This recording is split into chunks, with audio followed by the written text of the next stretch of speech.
E a partir deste momento vamos conhecer na íntegra as áreas de intervenção, quer com os operadores de programa, quer com os promotores de programa que foram convidados para esse efeito. Vamos começar desde logo pelo crescimento azul, até porque Portugal é há séculos um país voltado para o mar. E hoje queremos mesmo expressar que é muito mais do que algo que é a nossa identidade, mas também que consegue responder a desafios crescentes e futuros, como é o caso da sustentabilidade, da inovação e da proteção dos ecossistemas marinhos.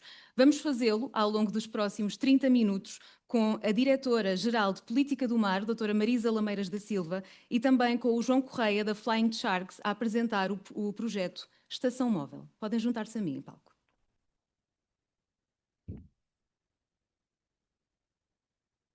Portugal tem uma das maiores zonas económicas exclusivas da Europa. Temos um território cheio de potencial ligado ao mar. O Programa Crescimento Azul apoia ideias, pessoas e projetos que acreditam e promovem o sustentável dos recursos marinhos. Operado pela Direção-Geral de Política do Mar, resulta da cooperação entre Portugal, Noruega, Islândia e o Liechtenstein e envolve 2 parceiros nacionais e 5 parceiros dos Estados doadores. Uma parceria construída sobre confiança, conhecimento partilhado e inovação. Com a maior dotação financeira do EA Grants em Portugal, o programa mobiliza cerca de 58 milhões de euros, dos quais 49 milhões correspondem ao financiamento via Grants e 8,6 milhões ao cofinanciamento nacional. O programa Crescimento Azul investe em 3 áreas estratégicas: negócios verdes e inovação, com 25,8 milhões de euros destinados a tecnologias inovadoras e a soluções prontas para o mercado. Investigação e inovação, com 20,6 milhões de euros para responder aos desafios das alterações climáticas e acelerar a transição sustentável. E, por fim, educação, formação e emprego jovem, com 6,8 milhões de euros, que vão permitir aproximar os jovens do futuro da economia azul. Mais inovação, melhor conhecimento, mais competências. Este é um investimento direto nas pessoas, nas empresas, no oceano. A Estratégia Nacional para o Mar, a igualdade de género e a digitalização estão presentes em todo o programa. É também por esta visão integrada que Portugal se afirma como uma referência europeia na economia azul. O futuro azul constrói-se agora e constrói-se em conjunto. Bem-vindos, uma vez mais. Obrigada por se juntarem a nós aqui em palco. Para explicarmos a dinâmica desta conversa, vamos sempre falar primeiro com o operador de programa e depois explicar o projeto do promotor convidado, por isso passo desde já a palavra à doutora Marisa. O programa Crescimento Azul é muito mais do que um mecanismo e um instrumento financeiro. Que história é que consegue contar sobre a economia azul em Portugal? Penso que está. Pode testar? Está, sim, senhora. Primeiro que tudo, boa tarde a todos e a todas. Cumprimentar todos em nome do Sr. Secretário de Estado. É para nós, para a Direção-Geral de Política do Mar, um dia muito importante, também para os outros operadores do programa, tenho a certeza absoluta, e é um dia realmente feliz. Relativamente ao programa Crescimento Azul, acima de tudo, eu acho que conta uma história de transformação. Quando olhamos para o ciclo anterior, não vemos apenas um instrumento financeiro, como disse, e bem.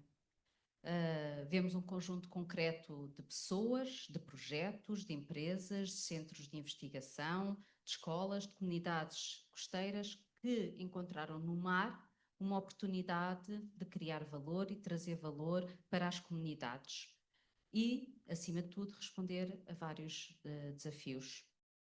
O programa anterior contou com 45 milhões de euros e, na verdade, correu tão bem que nós, através de 10 avisos, conseguimos 254 candidaturas, dos quais houve 118 projetos alocados, com 99% da dotação completamente alocada. Mas muito mais importante do que estes números é o que é que estes números representam. Representam confiança, representam maturidade, representam que temos um ecossistema azul forte, robusto. Relativamente aos resultados, porque eu acho que há muito mais do que os próprios avisos, que os próprios programas, é nós pormos o foco nos resultados. E dos 118 projetos, foram concluídos 109. Eu costumo, quem já me ouviu, costuma-me ouvir a dizer que são mais de 100 histórias de sucesso. É assim que eu começo, que eu gosto de falar dos projetos. Em meu nome e em nome da equipa da DGPM, nós temos muito orgulho nos projetos que foram apoiados e para nós são projetos, todos eles, que contam uma história. Foram mais de 160 empregos criados. Estamos a falar de mais do que 50 novos produtos, novas tecnologias, novos desenvolvimentos, dos quais mais de 70% chegaram ao mercado. E mais impressionante ainda é quando nós olhamos para a área da formação e da literacia do oceano. E aqui, mais uma vez, a Direção-Geral de Política do Mar tem um carinho especial, se me permitem usar estas palavras, porque foi um programa que teve bastante sucesso. Nós tivemos cerca de 50 mil pessoas com ações de sensibilização para a área, para a literacia do oceano. Ou seja, a verdadeira história, como eu já disse, está em cada um dos projetos. Tivemos projetos de biotecnologia marinha, tivemos projetos de bioeconomia azul, tivemos projetos de energias renováveis oceânicas, de cosmética sustentável, projetos das ondas, de inteligência artificial para mapear lixo marinho. Eu podia estar aqui a dizer 100 projetos, não vou ocupar, já vou terminar, para me permitir fazer a segunda e a terceira pergunta, mas, na verdade, se olharmos, são projetos que ligam a tradição à tecnologia, a ciência às empresas, as comunidades costeiras à inovação, mas, acima de tudo, Portugal, à Noruega, ao Liechtenstein e à Islândia. Esta é a história que nos permite olhar para o crescimento, para o novo programa do Crescimento Azul, com confiança, porque partimos desta base que já é uma base muito sólida. Ou seja, há talento, há projetos, há procura, há capacidade para transformar este conhecimento em soluções com impacto. É justo dizer que muito foi feito, mas podemos gerar ainda mais impacto e aproveitar este novo ciclo para isso mesmo. Que ambições existem para estes próximos anos? O nosso objetivo é, tendo em conta o sucesso do programa Crescimento Azul, é dar continuidade ao caminho anterior. Ou seja, queremos dar continuidade, mas com uma renovação, de uma ambição renovada, com olhar agora com um foco especial para os resultados e com uma leitura muito clara dos desafios atuais. Eu acho que este é que é também aqui o segredo, é irmos aprendendo. E, portanto, sabemos quais são os desafios, os vários desafios, os desafios da implementação do programa, não só esses e apenas, mas também os desafios hoje atuais do mundo em si. Nós, este novo programa Crescimento Azul, estamos a falar de uma dotação muito significativa. O programa atual prevê 49 milhões de euros de financiamento, aos quais acresce o cofinanciamento nacional, é quase 8 milhões, ou seja, prefaz na totalidade para uma despesa elegível total de quase 58 milhões de euros. E este é um programa que é construído com uma forte articulação com os países doadores, ou seja, esta construção de todos os avisos envolve esta articulação com uma forte relação com vários parceiros. E por falar em parceiros, é justo eu dizer quais são, e se me permitem eu vou olhar para a minha cábula, porque são muitos. O programa Crescimento Azul tem o privilégio e a honra de trabalhar, se calhar, com o maior número de parceiros que existe em termos do programa EA-Grants. Portanto, do lado dos parceiros dos países doadores, contamos com a Innovation Norway, contamos com o Research Council of Norway, com o Norwegian Directorate for Higher Education and Skills, Iceland Center for Research, Liechtenstein National Agency for International Education Affairs. E do lado nacional também temos o privilégio de contar com dois parceiros extremamente relevantes, que é a Agência da Inovação e Investigação, a AI ao quadrado, e também o Instituto Superior da Educação.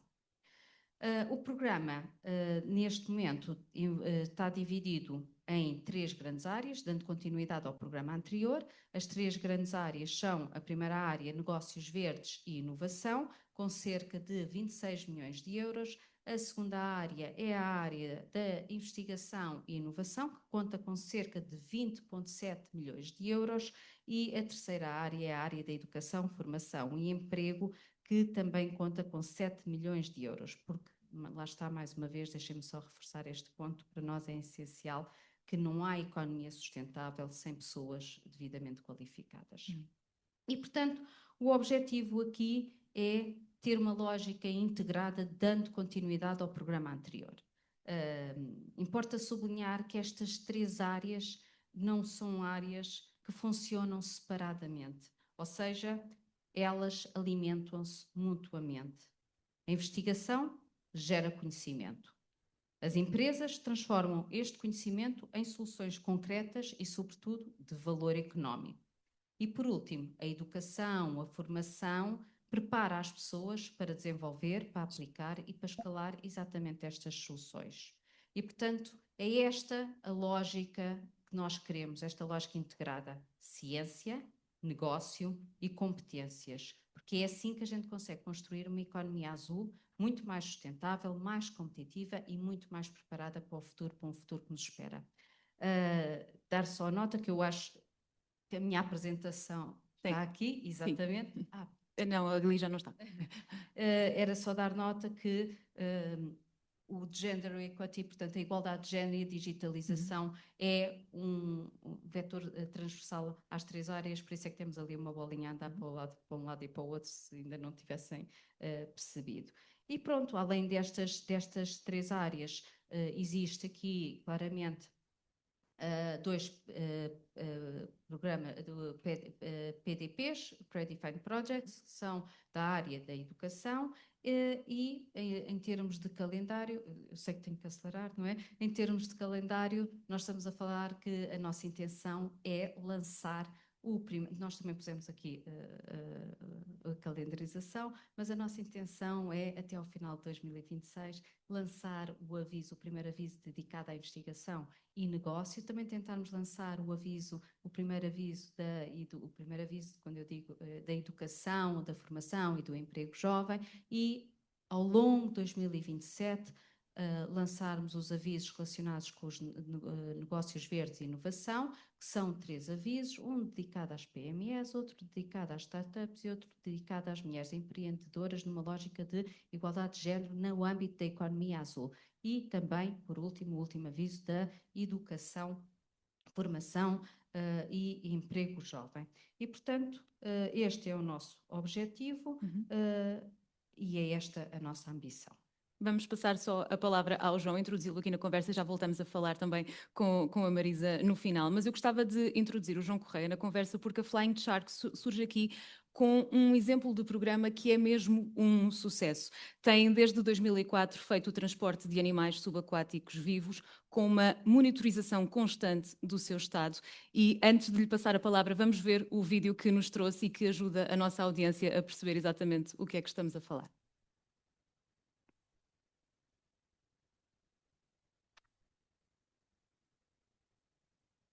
It all started in 2019 with a sketch, and now we have a station that can go to the other side of the world.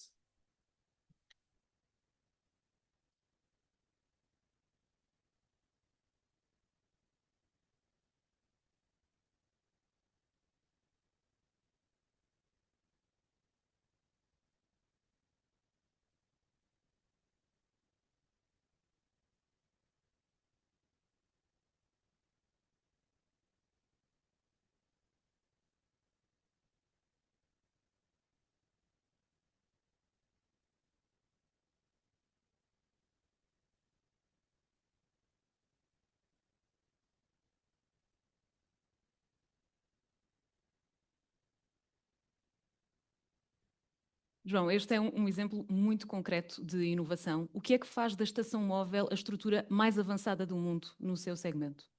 Bom, muito bem. Muito obrigado pelo convite para estar aqui mais uma vez e cumprimentos a todos. Ora, neste momento, e peço desculpa, não quero soar presunçoso, mas esta unidade de transporte de animais aquáticos é a mais moderna do planeta. E peço desculpa mais uma vez pela falta de modéstia. Não é presunção, é algo objetivo. Bom, nós trabalhamos nesta área há muitos anos, eu particularmente há 30 anos, escolhemos os melhores equipamentos do mercado, o melhor filtro de partículas, os melhores caudalímetros, os melhores de tudo. E quando digo melhores, não necessariamente os mais caros, mas os mais robustos, os mais reliable, como dizem os nossos colegas americanos, e juntámos tudo. Temos controle de temperatura, temos controle contínuo dos parâmetros da qualidade da água. Nós vamos atrás deste caminhão e vamos a ver no telemóvel o pH, o oxigênio, a temperatura da água.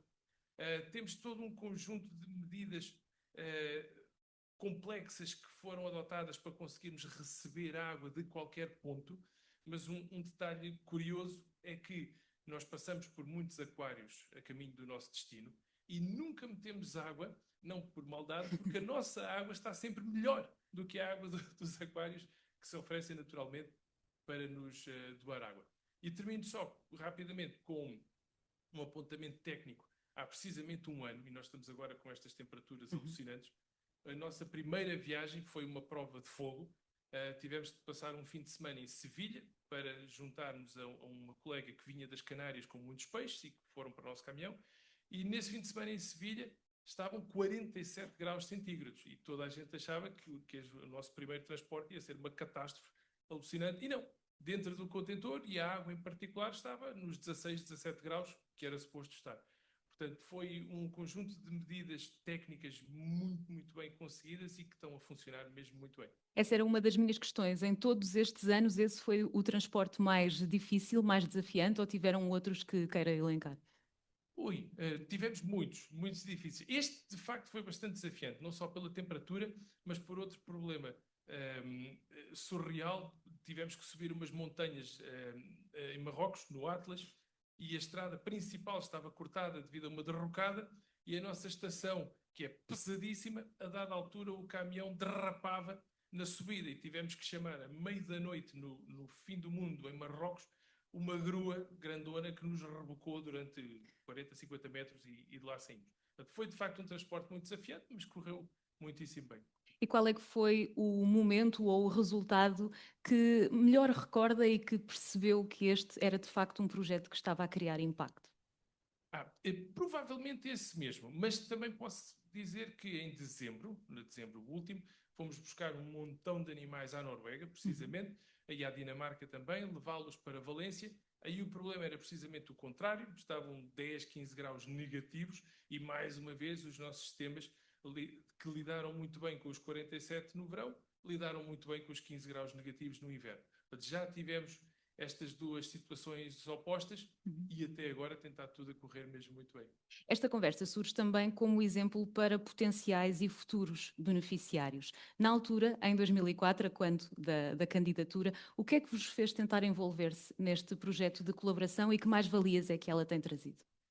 Isso é uma excelente questão. Eu estive na cerimónia de lançamento em 2019, que foi no auditório do IPMA, e lembro-me de estar assim com um caderninho a tomar notas e a ver os números alucinantes nos slides e pensar, está aqui uma excelente oportunidade de trocarmos o nosso sistema de transporte tradicional, que são uns tanques assim redondos em polietileno, que é a palavra técnica para plástico, e fazer uma coisa assim um bocadinho mais sofisticada. Tenho que elogiar a equipa EA Grants, e juro que não estou a dar graxa, mas porque foi excepcional.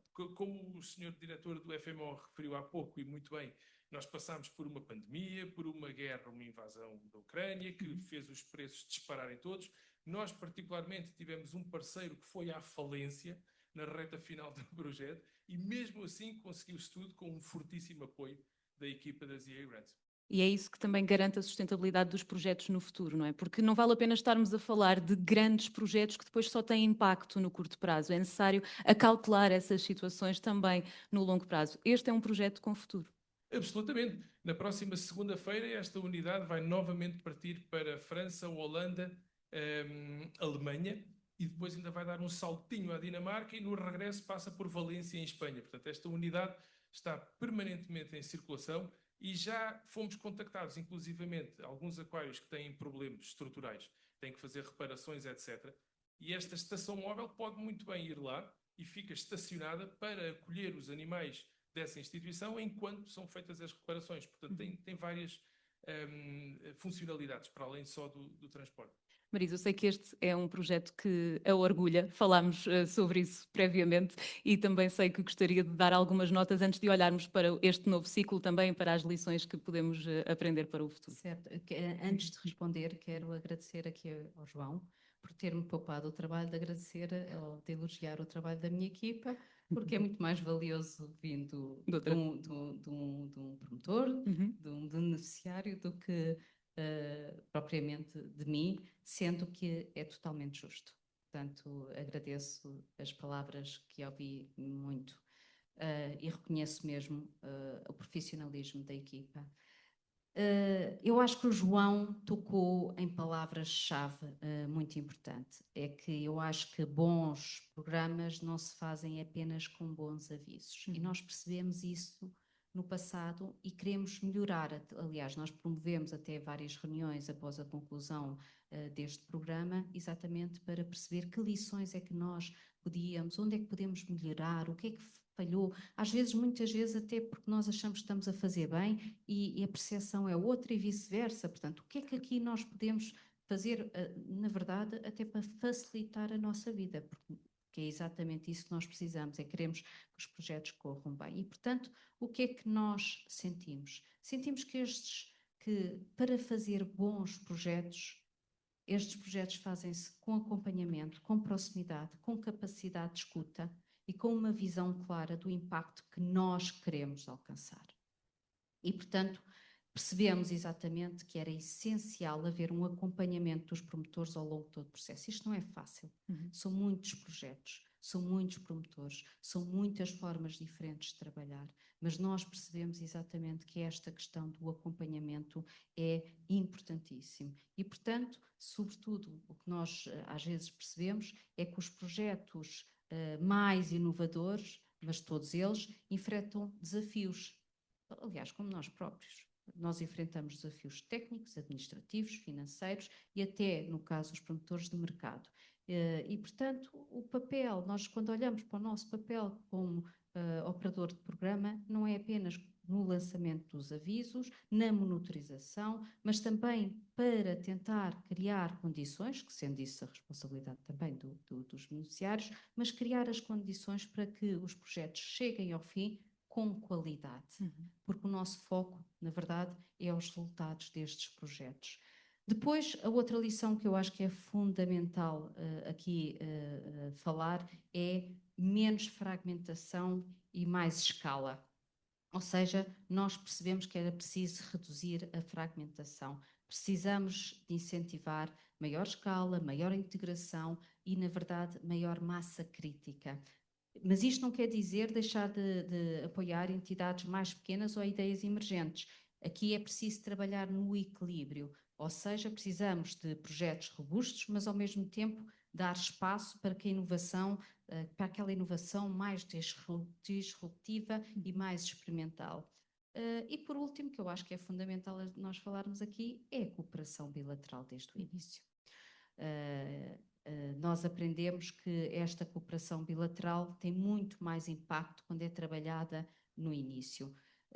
Voltando aos números da primeira pergunta, nós tivemos 67 projetos, mais de 50% dos projetos apoiados que envolveram entidades parceiras dos países doadores. E percebemos que é importante voltar a reforçar ainda mais esta questão, porque temos cooperação, temos intercâmbio de conhecimento e temos partilhas de boas práticas. E, portanto, para nós é clarinho, queremos reforçar a ligação à Noruega, ao Liechtenstein e à Islândia. Por último, só dizer que tudo isto faz mesmo parte de um programa que queremos, que é a história passada, a história futura, projetos com ambição, com foco no impacto e trazer valor para Portugal. E, portanto, queremos uma economia azul sustentável que realmente se veja no terreno, porque é assim que nós conseguimos ter pessoas concretas, projetos concretos e impacto concreto no território. João Correia, já percebemos que vocês de facto foram muito pioneiros nesta questão da inovação, mas certamente com estes apoios haverá ainda mais oportunidades para futuros beneficiários. No final deste ciclo, o que é que gostaria de ver implementado na economia do mar? Isso é uma pergunta difícil de responder. Bom, hoje em dia fala-se muito de sustentabilidade, conservação. No meu meio em particular falamos muito de conservação e tal. Eu gostava efetivamente de ver que muitas palavras passassem aos atos. E vemos isso, atenção, não sou catastrofista daqueles que que acham que vai tudo correr muito mal, muito pelo contrário, vejo muitos e muitos sinais positivos de que muitas coisas estão a ir na direção certa, sem dúvida nenhuma. Este programa é um excelente exemplo. Mas há tanto mais para fazer. E não querendo pôr-me aqui numa caixa de sabão, não é como dizem os americanos, uma soapbox, mas é muito fácil para a sociedade civil e para o tecido empresarial apontar os dedos, ou apontar o dedo à gestão, governo, isto, aquilo e tal. Quando, no fundo, os próprios empresários, as próprias empresas, também têm de arregaçar as mangas e fazer coisas. Os apoios estão aí. Estes e muitíssimos outros. Portanto, há muitas oportunidades para as empresas, para organizações, instituições, etc., fazerem coisas extraordinárias. Eu diria que vivemos uma época única. Eu não me lembro, enfim, andamos nisto há décadas, e não me lembro de outra época em que há tantos apoios e tantos financiamentos e tantos programas a decorrerem, de variedíssimas frentes. Portanto, quase que diria que não há desculpa para não se fazerem coisas muito interessantes nos próximos tempos. E vocês são um exemplo disso. Muito obrigada por esta última mensagem, João Correia, Marisa Lameiras da Silva, muito obrigada pela vossa presença neste painel. Obrigada.